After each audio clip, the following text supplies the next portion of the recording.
दोस्तों, किसी गांव के आखिरी छोर पर एक टूटी फूटी सी झोपड़ी खड़ी थी। ऐसी झोपड़ी जिसे देखकर लगता था जैसे वक्त ने इसे बरसों पहले छोड़ दिया हो। दीवारों से मिट्टी झड़ चुकी थी, छत पर जगह जगह से टूट गया था और बरसात के दिनों में पानी अंदर टपकता था। उसी झोपड़ी में एक बूढ़ी औरत रहती थी जिसकी उम्र करीब 70 साल रही होगी। कमर झुकी हुई, आंखों में धुंधलापन और चेहरे पर झुर्रियां नहीं बल्कि बीते हुए सालों का दर्द साफ लिखा हुआ था। गांव वाले उसे कस्तूरी देवी के नाम से जानते थे, लेकिन अब उसे बुलाने वाला शायद ही कोई था, क्योंकि जिसके लिए उसने पूरी जिंदगी जी थी वही बेटा 10 साल पहले एक रात अचानक घर छोड़कर चला गया था और फिर कभी लौटकर नहीं आया। कस्तूरी देवी का जीवन अब दूसरों की दया पर टिका हुआ था। कोई पड़ोसी 2 वक्त की रोटी दे देता, कोई पुराना कपड़ा, कभी कभी गांव की औरतें थोड़ा बहुत अनाज दे जाती और उसी से उसका गुजारा चलता था। सुबह वो झोपड़ी के बाहर बैठती, हाथ में पुरानी माला, होठों पर बुदबुदाती दुआएं और आंखें बार बार उस कच्चे रास्ते की तरफ जाती जैसे आज भी उसे उम्मीद हो कि शायद आज उसका बेटा लौट आए। लेकिन दोस्तों, उसे क्या पता था कि उसका बेटा लौटेगा जरूर, पर उस दिन वह बेटा नहीं बल्कि पूरे जिले का डीएम होगा। 10 साल पहले की बात है, जब कस्तूरी देवी एक मजदूर की पत्नी हुआ करती थी। उसका पति रामधन गांव गांव घूमकर खेतों और ईंट भट्टों पर काम करता था और बड़ी मुश्किल से घर का खर्च चलाता था। लेकिन जो भी था, हंसी खुशी चल रहा था। फिर एक दिन अचानक बीमारी ने रामधन को जकड़ लिया। इलाज के पैसे नहीं थे, अस्पताल दूर था और कुछ ही दिनों में रामधन इस दुनिया को छोड़ गया। उसी दिन कस्तूरी देवी विधवा हो गई और उसी दिन उसने मन ही मन कसम खाई कि चाहे कुछ भी हो जाए, वो अपने बेटे मोहन को गलत रास्ते पर नहीं जाने देगी। उस वक्त मोहन सिर्फ साल का था, मासूम, नासमझ और पिता की चिता की आग जैसे उसके भविष्य तक जल रही थी।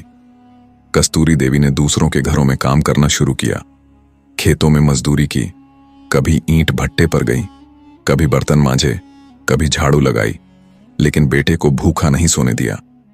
अपने हिस्से की रोटी आधी करके उसे खिलाती रही। समय बीतता गया और मोहन बड़ा होने लगा, लेकिन गरीबी के साथ साथ उसके अंदर एक और चीज पलने लगी, गुस्सा। अपनी हालत पर गुस्सा, अपने गांव पर गुस्सा और अपनी मां की सख्ती पर गुस्सा। कस्तूरी देवी सख्त थी क्योंकि उसे डर था कि कहीं गांव के बिगड़े हुए लड़कों के साथ मोहन भी ना बिगड़ जाए। वो डांटती थी, समझाती थी और कभी कभी मार भी देती थी, लेकिन हर थप्पड़ के पीछे उसका दिल खुद रोता था। वह जानती थी कि आज सख्ती नहीं की तो कल उसका बेटा बर्बाद हो जाएगा। मगर मोहन उस उम्र में यह बात नहीं समझ पाया। एक रात जब मोहन 16 साल का हुआ तो वह अपने दोस्तों के साथ देर रात घर लौटा। बदन से शराब की बदबू आ रही थी और आंखें लाल थीं। कस्तूरी देवी ने जैसे ही देखा, उसका कलेजा कांप गया और गुस्से में उसने पहली बार बेटे पर हाथ उठा दिया और कह दिया कि तू मेरा बेटा कहलाने लायक नहीं रहा। बस दोस्तों, यही वो शब्द थे जिसने सब कुछ बदल दिया। मोहन ने उस रात कुछ नहीं कहा, चुपचाप अंदर गया, मां की नींद लगने का इंतजार किया और फिर एक छोटी सी पोटली में अपने कपड़े बांधे और अंधेरी रात में बिना पीछे देखे घर छोड़कर चला गया। अगली सुबह जब कस्तूरी देवी ने बेटे को नहीं देखा तो पहले सोचा कहीं खेत में चला गया होगा, लेकिन जब शाम हो गई और मोहन नहीं लौटा तो उसके पैरों तले जमीन खिसक गई। वो गांव गांव भटकी, रिश्तेदारों के आ गई, थाने तक गई, लेकिन मोहन कहीं नहीं मिला। धीरे धीरे साल बीतते गए, उम्मीदें टूटती गईं और आखिरकार कस्तूरी देवी ने मान लिया कि उसका बेटा शायद अब इस दुनिया में नहीं रहा। इधर मोहन शहर पहुंच चुका था, भूखा, अकेला और डरा हुआ, लेकिन किस्मत ने उसके लिए एक और रास्ता खोल रखा था। पहले एक ढाबे पर काम, फिर पढ़ाई की शुरुआत। दिन में काम और रात में पढ़ाई और अंदर ही अंदर एग्जिट की वो कुछ बनकर दिखाएगा। वहीं से उस मोहन की कहानी शुरू होती है जो आने वाले सालों में अफसर बनेगा, डीएम बनेगा और पूरे जिले का सबसे सख्त अधिकारी कहलाएगा। लेकिन दोस्तों, असली कहानी तो तब शुरू होती है जब एक दिन फाइलों के ढेर के बीच बैठे डीएम मोहन के सामने एक रिपोर्ट आती है जिसमें लिखा होता है कि गांव के आखिरी छोर पर एक बूढ़ी औरत झोपड़ी में भूख और बीमारी से जूझ रही है और उस रिपोर्ट में दर्ज नाम होता है कस्तूरी देवी। उस नाम को पढ़ते ही मोहन के हाथ कांप जाते हैं। कलम गिर जाती है और 10 साल पहले की वह रात उसकी आंखों के सामने घूम जाती है। दोस्तों, भीतर कुछ टूट उस फाइल में लिखा हुआ नाम जैसे ही मोहन की आंखों के सामने आया, में छोड़कर चला गया था, वही मां आज सरकारी कागजों में असहाय वृद्ध महिला बन चुकी थी। डीएम मोहन सिंह की कुर्सी पर बैठा वह अफसर अचानक अपने अंदर के उस 16 साल के लड़के में बदल गया, जो एक रात चुपचाप झोपड़ी छोड़कर चला गया था। कमरे में बैठे सभी अधिकारी देख रहे थे कि डीएम साहब अचानक खामोश हो गए हैं। उनकी आंखें फाइल पर जमी हैं, लेकिन मन कहीं बहुत दूर चला गया है। मोहन ने धीरे से फाइल बंद की और भारी आवाज में पूछा कि इस महिला के बारे में और क्या जानकारी है। तो अधीनस्थ अधिकारी ने बताया कि साहब, यह महिला गांव के आखिरी छोर पर एक टूटी फूटी झोपड़ी में रहती है। कई बार पंचायत से मदद की सिफारिश हुई, लेकिन कागजी औपचारिकताओं में मामला अटक गया। उम्र ज्यादा है, चलने में असमर्थ है और कई बार भूखे भी सो जाती है। इतना सुनते ही मोहन की उंगलियां मुट्ठी में बदल गईं और दिल में एक ही सवाल गूंजने लगा कि क्या सच में मेरी मां आज भी उसी झोपड़ी में है जहां मैं पैदा हुआ था। दोस्तों, उस दिन मोहन ने किसी से कुछ नहीं कहा। ऑफिस का काम निपटाया, शाम को सरकारी बंगले में आया, लेकिन पहली बार उस आलीशान घर की दीवारें उसे काटने दौड़ रही थीं। ऐसी कि ठंडी हवा में भी उसके माथे से पसीना टपक रहा था। रात को खाना सामने रखा था, लेकिन कौर गले से नीचे नहीं उतर रहा था। बार बार मां का चेहरा आंखों के सामने आ रहा था। वही झुकी कमर, वही सख्त चेहरा जिसके पीछे बेहिसाब ममता छुपी थी, वही हाथ जिसने कभी उसे मार भी दिया था, और उसी हाथ ने उसे भूखा नहीं सोने दिया था। रात के करीब 2 बजे मोहन नींद में चौंक कर उठ बैठा। सपने में उसने देखा कि उसकी मां झोपड़ी के बाहर बैठी उसे आवाज दे रही है, और वह लाख कोशिश के बावजूद उसके पास नहीं पहुंच पा रहा। घबराहट में उसने पानी पिया और उसी पल एक फैसला कर लिया कि वो मां के पास जाएगा, लेकिन डीएम बनकर नहीं, बल्कि बेटे बनकर। अगले दिन ऑफिस पहुंचते ही उसने अपने पा को बुलाया और कहा कि आज शाम मुझे किसी भी मीटिंग में नहीं बैठना है और मेरे गांव का दौरा निजी कारणों से करना है। पा कुछ समझ नहीं पाया, लेकिन डीएम साहब के चेहरे की सख्ती देखकर उसने कोई सवाल नहीं किया। दोस्तों, उस दिन शाम ढलते ही एक सरकारी गाड़ी गांव की तरफ निकल पड़ी, लेकिन उसमें ना कोई हुटर था और ना कोई लाल बत्ती। ड्राइवर को साफ निर्देश थे कि किसी को भी बताना नहीं है कि गाड़ी में डीएम बैठा है। रास्ते भर मोहन खिड़की से बाहर देखता रहा। वही खेत, वही मिट्टी की खुशबू, वही कच्चे रास्ते, और हर मोड़ पर बीते हुए साल उसकी आंखों के सामने घूमते रहे। जैसे जैसे गाड़ी गांव के करीब पहुंच रही थी, वैसे वैसे उसका दिल तेज धड़कने लगा था। 10 साल में उसने कई बड़े फैसले लिए थे, कई अपराधियों को सजा दिलवाई थी, लेकिन आज उसे सबसे ज्यादा डर अपनी मां के सामने खड़े होने से लग रहा था। गांव के बाहर गाड़ी रुकवाई गई।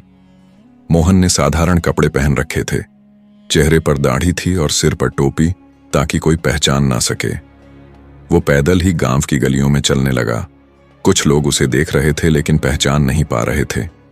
वही गलियां थीं जहां वह कभी नंगे पैर दौड़ा करता था, वही कुआं, वही पीपल का पेड़, और फिर वह झोपड़ी जिसे देखकर मोहन के कदम खुद ब खुद रुक गए। झोपड़ी पहले से भी ज्यादा जर्जर हो चुकी थी। दीवारें झुक गई थीं, दरवाजा आधा टूटा हुआ था और बाहर एक पुरानी खाट पड़ी थी। मोहन की आंखें भर आईं, उसका गला सूख गया और वह कुछ पल वहीं खड़ा रहा। तभी झोपड़ी के अंदर से एक कमजोर सी आवाज आई, कौन है? और उसी आवाज ने मोहन के पैरों से जैसे सारी ताकत छीन ली। वो आगे बढ़ा, धीरे से झोपड़ी के अंदर झांका और देखा कि उसकी मां कस्तूरी देवी एक कोने में बैठी किसी तरह चूल्हे पर कुछ उबालने की कोशिश कर रही है। बदन पहले से ज्यादा दुबला हो चुका था, बाल पूरी तरह सफेद और आंखों में वही पुरानी थकान। उस पल मोहन डीएम नहीं रहा, अफसर नहीं रहा, वह सिर्फ एक बेटा था जो 10 साल बाद अपनी मां को जिंदा देख रहा था। कस्तूरी देवी ने उसे देखा और पूछा कि बेटा क्या चाहिए? मोहन ने कांपती आवाज में कहा कि मां, पानी मिलेगा। मां शब्द सुनते ही कस्तूरी देवी थोड़ी चौंकी, लेकिन उम्र और कमजोरी ने उसकी याददाश्त को धोखा दे दिया था। उसने कांपते हाथों से एक लोटा पानी बढ़ा दिया। मोहन ने पानी नहीं पिया, बस उसी लोटे को पकड़े पकड़े उसकी आंखों से आंसू गिरने लगे। वह वहीं जमीन पर बैठ गया और फूट फूट कर रोते हुए बोला कि मां, मैं आ गया हूं। लेकिन कस्तूरी देवी अब भी नहीं समझ पाई कि सामने बैठा आदमी वही बेटा है जो 10 साल पहले उसे छोड़कर चला गया था।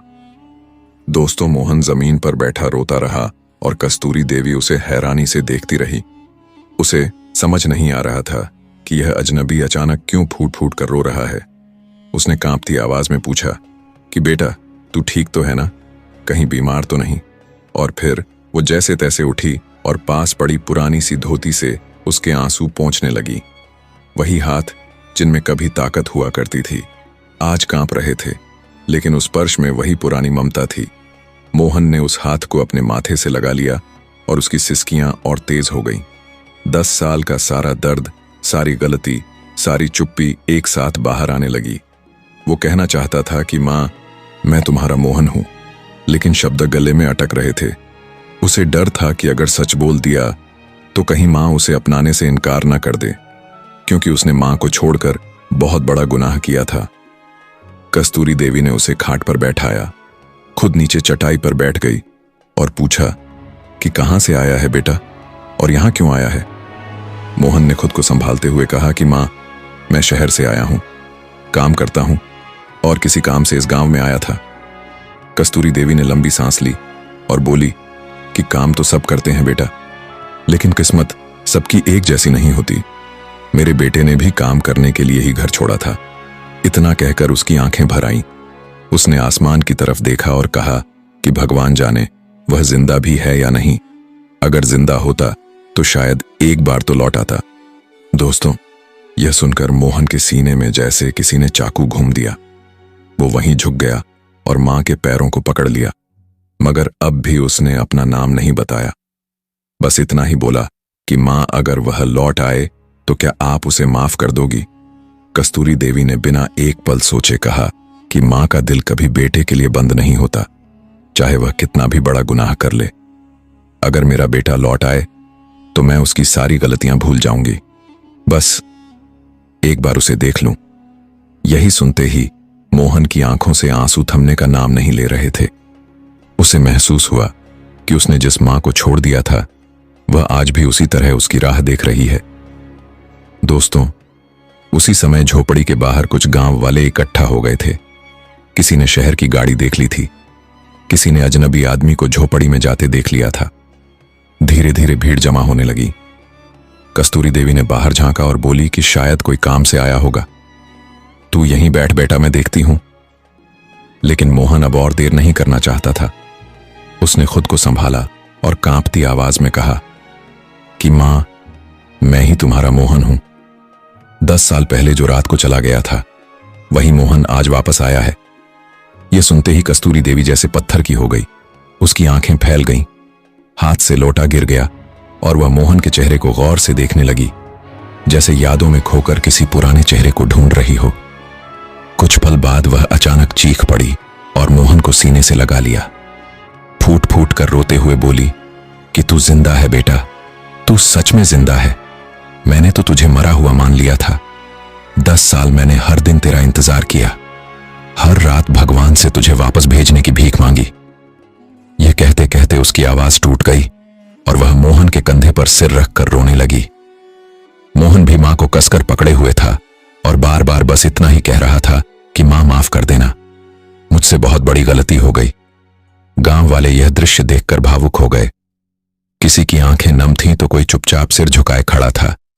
सभी समझ चुके थे कि यह वही बेटा है जिसका नाम बरसों से इस झोपड़ी के साथ जुड़ा हुआ था। थोड़ी देर बाद जब कस्तूरी देवी शांत हुई तो उसने मोहन को ऊपर से नीचे तक देखा और बोली कि बेटा, तू तो बहुत बदल गया है। तेरे कपड़े, तेरी बोली, सब कुछ अलग है। तू क्या काम करता है? तब मोहन ने पहली बार अपनी पहचान बताई कि मां, मैं जिले का डीएम हूं, लोगों का काम देखता हूं और न्याय दिलाने की कोशिश करता हूं। यह सुनते ही गांव में खुसर पुसर शुरू हो गई। किसी को यकीन नहीं हो रहा था कि इस झोपड़ी का बेटा इतना बड़ा अफसर बन गया है। कस्तूरी देवी ने कांपते हाथों से मोहन के सिर पर हाथ रखा और कहा कि बेटा, तू जो भी बन गया हो, मेरे लिए तो तू वही मोहन है जो कभी मेरी गोद में सोया करता था। लेकिन दोस्तों, यह सच्चाई अब गांव में आग की तरह फैलने वाली थी। और इसके बाद जो होने वाला था वो पूरे गांव की किस्मत बदल देने वाला था। दोस्तों, जैसे ही यह बात गांव में फैली कि कस्तूरी देवी का बेटा जिले का डीएम है, वैसे ही पूरे गांव में हलचल मच गई।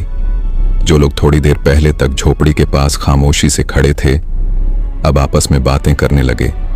किसी को यकीन नहीं हो रहा था कि जिस बूढ़ी औरत को वे सालों से 2 रोटी देकर जिंदा रखते आए थे, उसी का बेटा आज इतना बड़ा अफसर बन चुका है। कस्तूरी देवी खुद भी इस सच को पूरी तरह स्वीकार नहीं कर रही थी। वो बार बार मोहन के चेहरे को छूकर देखती, उसके सिर पर हाथ फेरती और कहती कि बेटा, तू सच में मेरा मोहन है ना? कहीं मैं सपना तो नहीं देख रही? मोहन हर बार मां के हाथ पकड़कर कहता कि नहीं मां, यह सपना नहीं है, मैं ही हूं, तुम्हारा वही बेटा जो गलती करके चला गया था और आज माफी मांगने लौटा है। दोस्तों, तभी गांव के प्रधान और कुछ बुजुर्ग भी वहां पहुंच गए। प्रधान ने मोहन को ध्यान से देखा और थोड़ा हिचकते हुए पूछा कि क्या आप ही डीएम साहब हैं? मोहन ने बड़ी शांति से सिर हिलाया और कहा कि हां, लेकिन इस वक्त मैं डीएम नहीं हूं, मैं सिर्फ अपनी मां का बेटा हूं। यह सुनकर प्रधान और गांव के लोग और भी भावुक हो गए। कस्तूरी देवी ने प्रधान की तरफ देखा और कहा कि देखो बेटा, कितना बड़ा हो गया है। भगवान ने मेरी सुन ली। लेकिन उसकी आवाज में खुशी से ज्यादा एक अजीब सा डर था। डर इस बात का कि कहीं उसका बेटा फिर से उससे दूर ना चला जाए। मोहन ने यह डर महसूस कर लिया। उसने मां का हाथ पकड़कर कहा कि मां, अब मैं तुम्हें कभी अकेला नहीं छोड़ूंगा, चाहे जो हो जाए। अब तुम मेरे साथ चलोगी। ये झोपड़ी तुम्हारा दर्द है, तुम्हारी सजा है। अब तुम्हें यहां नहीं रहना पड़ेगा। लेकिन कस्तूरी देवी ने धीरे से सिर हिलाया और कहा कि बेटा, यह झोपड़ी सिर्फ दर्द नहीं है, यही मेरी पूरी जिंदगी है। यही तेरे पिता ने आखिरी सांस ली थी, यही तू पैदा हुआ था। मैं इसे छोड़कर कैसे जाऊं?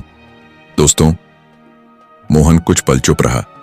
उसने झोपड़ी की टूटी दीवारों को देखा, मां के कांपते हाथों को देखा और फिर एक फैसला कर लिया।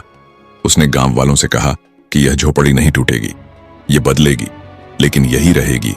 इसी जगह पर मेरी मां का घर बनेगा, ऐसा घर जिसमें उसे कभी भूखा नहीं रहना पड़ेगा, कभी ठंड और बारिश से डरना नहीं पड़ेगा। यह सुनते ही गांव वालों में सन्नाटा छा गया। किसी को उम्मीद नहीं थी कि डीएम साहब ऐसा फैसला लेंगे।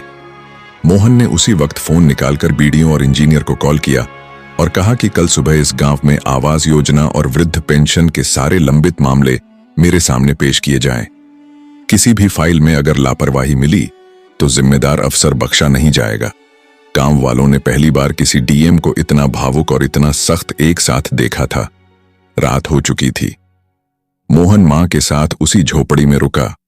उसने खुद चूल्हा जलाया, गांव वालों से दूध और दवा मंगवाई, मां को अपने हाथों से खाना खिलाया। कस्तूरी देवी की आंखों से लगातार आंसू बह रहे थे। वह बार बार भगवान का नाम ले रही थी और कह रही थी कि हे प्रभु, अगर आज के बाद मुझे उठा भी ले तो कोई गिला नहीं, मेरा बेटा मेरी आंखों के सामने है। मोहन मां के पास बैठा रहा, उसके सिर को अपने कंधे पर टिकाए रखा और पहली बार उसे महसूस हुआ कि सारी दौलत, सारी ताकत, सारी कुर्सी मां के एक आंसू के आगे कुछ भी नहीं है। दोस्तों, लेकिन कहानी अभी खत्म नहीं हुई थी। अगले दिन जो होने वाला था वह सिर्फ कस्तूरी देवी की जिंदगी नहीं बल्कि पूरे गांव की तस्वीर बदलने वाला था। क्योंकि आज पहली बार डीएम मोहन सिन्हा अपने अधिकार का इस्तेमाल किसी जांच के लिए नहीं बल्कि अपने अतीत के हिसाब चुकाने के लिए करने वाला था। दोस्तों, अगली सुबह जब गांव में सूरज निकला तो वह सिर्फ एक नया दिन नहीं था बल्कि पूरे गांव के लिए एक नई किस्मत की शुरुआत थी। रात भर कस्तूरी देवी ठीक से सुन नहीं पाई थी। कभी अपने बेटे के चेहरे को देखती, कभी उसके हाथ को छूकर यह यकीन करती कि वह सपना नहीं देख रही। मोहन भी पूरी रात जागता रहा, कभी झोपड़ी की दीवारों को देखता, कभी मां की सांसों को सुनता और हर पल अपने भीतर यह महसूस करता रहा कि जिस कुर्सी तक पहुंचने के लिए उसने जिंदगी के सबसे कीमती रिश्ते को छोड़ दिया था, वह कुर्सी अब उसी रिश्ते के सामने उसे बहुत छोटी लग रही है। सुबह होते ही गांव में खबर फैल चुकी थी कि आज डीएम साहब खुद गांव में रहकर सारे काम देखेंगे। लोग अपने दुख, शिकायतें और उम्मीदें लेकर इकट्ठा होने लगे।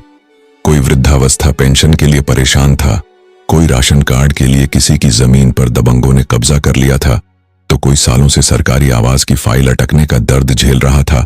और इन सब के बीच कस्तूरी देवी अपनी झोपड़ी के बाहर खाट पर बैठी बस अपने बेटे को देख रही थी। उसे अब किसी से कुछ नहीं चाहिए था। उसके लिए सबसे बड़ी दौलत वही थी जो 10 साल बाद उसके सामने बैठा था। मोहन ने सुबह सुबह अपने अधीनस्थ अधिकारियों को गांव बुलाया। कोई बहाना नहीं चला। वीडियो हो, तहसीलदार हो, बिजली विभाग हो या पंचायत सचिव, सभी को साफ निर्देश था कि आज कोई औपचारिकता नहीं होगी, आज काम जमीन पर होगा। मोहन ने गांव के बीच में ही चौपा लगवाई और वहीं बैठकर एक एक ग्रामीण की बात सुनी। लेकिन दोस्तों, यह कोई आम प्रशासनिक सुनवाई नहीं थी, क्योंकि हर शिकायत के पीछे मोहन को अपनी मां का चेहरा दिख रहा था। उसे लग रहा था कि अगर आज भी सिस्टम की लापरवाही चली तो वह फिर से अपनी मां को धोखा दे देगा। सबसे पहले वृद्ध महिलाओं को बुलाया गया।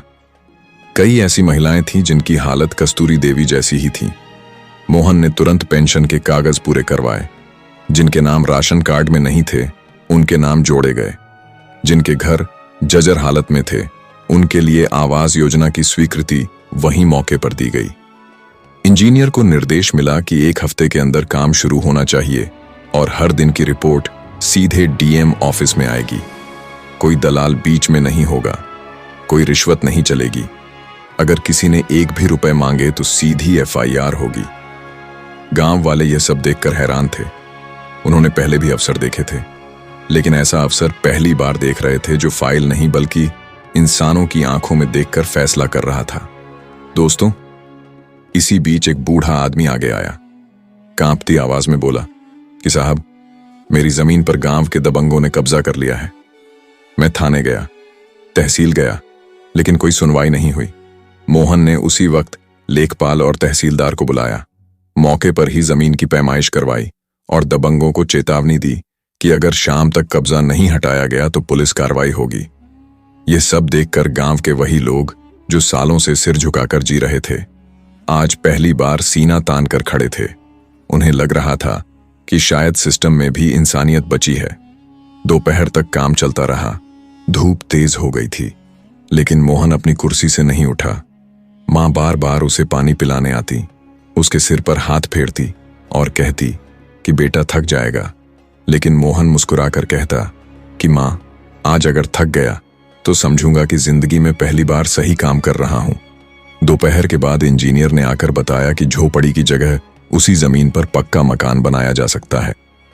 मोहन ने साफ कहा कि मकान सिर्फ ईंट और सीमेंट का नहीं होना चाहिए, उसमें इज्जत और सुकून भी होना चाहिए। 2 कमरे, 1 रसोई, शौचालय, बिजली और पानी की पूरी व्यवस्था होगी। और यह मकान सिर्फ कस्तूरी देवी का नहीं, बल्कि इस गांव की हर उस मां का प्रतीक होगा जिसने गरीबी में बच्चों को पाला और बदले में अकेलापन पाया। यह सुनकर कस्तूरी देवी की आंखें भर आईं। उसने कांपते हाथों से बेटे के सिर पर हाथ रखा और बस इतना कहा कि बेटा, तू बहुत बड़ा आदमी नहीं, बहुत अच्छा इंसान बन गया है। दोस्तों, शाम तक पूरे गांव का नक्शा जैसे बदल चुका था। लोगों के चेहरों पर उम्मीद थी, आंखों में भरोसा था और दिल में दुआएं थीं। मोहन जानता था कि असली लड़ाई एक दिन की नहीं होती, लेकिन आज उसने जो बीज बोया है वह आने वाले सालों तक फल देगा। शाम होते होते जब अधिकारी वापस जाने लगे तो मोहन ने साफ कहा कि आज से यह गांव मेरी जिम्मेदारी है। अगर किसी भी गरीब के साथ अन्याय हुआ तो वह सिर्फ सिस्टम की नहीं बल्कि मेरी निजी हार होगी। रात को मोहन और कस्तूरी देवी नए बने अस्थाई टेंट में बैठे। गांव वालों ने खाना भेजा। कस्तूरी देवी ने बेटे को अपने हाथों से रोटी खिलाई, वही रोटी जिसकी खुशबू मोहन ने 10 साल से नहीं सूंघी थी। खाते हुए मोहन की आंखों से आंसू गिरते रहे और वह हर कौर के साथ अपने गुनाहों को जैसे माफ करता रहा। कस्तूरी देवी बार बार कहती रही कि बेटा, अब सब भूल जा, जो होना था हो गया। भगवान ने तुझे इतना बड़ा बनाया है तो जरूर कोई मकसद होगा। दोस्तों, उसी रात मोहन ने मां के सामने एक और फैसला रखा। उसने कहा कि मां, मैं चाहता हूं कि तुम मेरे साथ शहर चलो, सरकारी बंगले में रहो, डॉक्टर, दवा, हर सुविधा मिले। लेकिन कस्तूरी देवी ने इस बार भी वही जवाब दिया जो हर सच्ची मां देती है। उसने कहा कि बेटा, मेरा बेटा जहां है वहीं मैं हूं, लेकिन मेरी जड़ें इसी मिट्टी में है। अगर तू सच में मेरा ख्याल रखना चाहता है तो इस मिट्टी का ख्याल रख, इन लोगों का ख्याल रख। मैं यहीं खुश हूं। मोहन ने मां की बात मान ली, क्योंकि आज पहली बार उसने सीखा था कि मां को जीतना नहीं समझना होता है। अगले कुछ महीनों में गांव में पक्का घर बनकर तैयार हुआ। कस्तूरी देवी उसी घर में शिफ्ट हुई। गांव की बाकी वृद्ध महिलाओं को भी योजनाओं का लाभ मिला। स्कूल में बच्चों की संख्या बढ़ी, अस्पताल में दवाइयां आने लगीं और गांव में पहली बार लोगों ने महसूस किया कि अफसरशाही का मतलब सिर्फ डर नहीं, सहारा भी हो सकता है।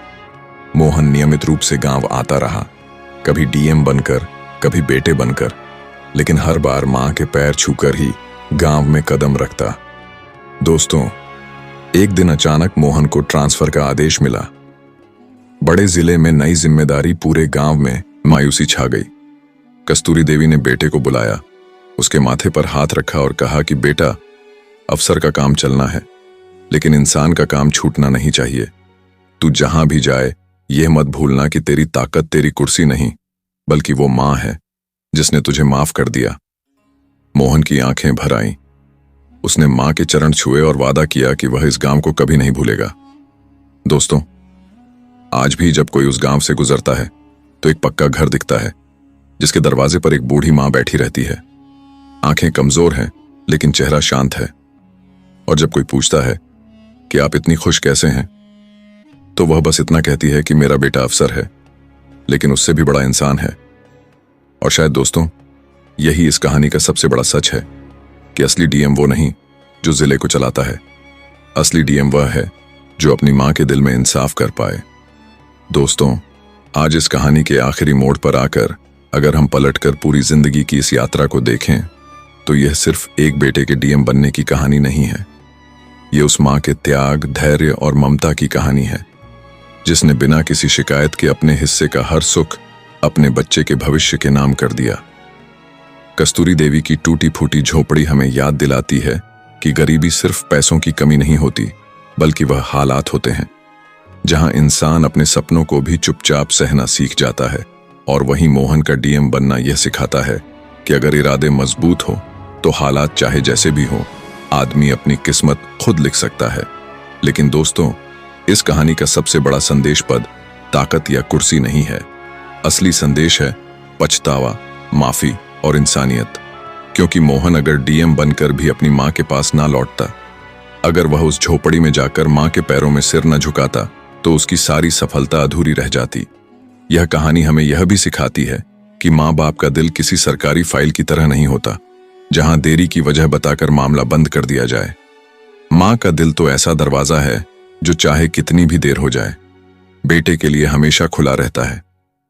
कस्तूरी देवी ने अपने बेटे से कभी यह नहीं पूछा कि तू क्यों गया था, तू 10 साल क्यों नहीं लौटा। उसने सिर्फ उसे गले लगाया, क्योंकि एक मां के लिए बेटे का लौट आना ही सबसे बड़ी जीत होती है। और मोहन ने भी यह समझ लिया कि जिस कुर्सी तक पहुंचने के लिए उसने रिश्तों को छोड़ा था, उसी कुर्सी को सही मायनों में तभी सम्मान मिला जब उसने अपने रिश्तों को फिर से अपनाया। दोस्तों, ये कहानी उन सभी बेटों के लिए एक आईना है जो अपने सपनों के द्वार में मां बाप को पीछे छोड़ देते हैं, और उन सभी माँओं के लिए एक उम्मीद है जो आज भी दरवाजे की ओर देखती है कि शायद आज उनका बेटा लौट आए।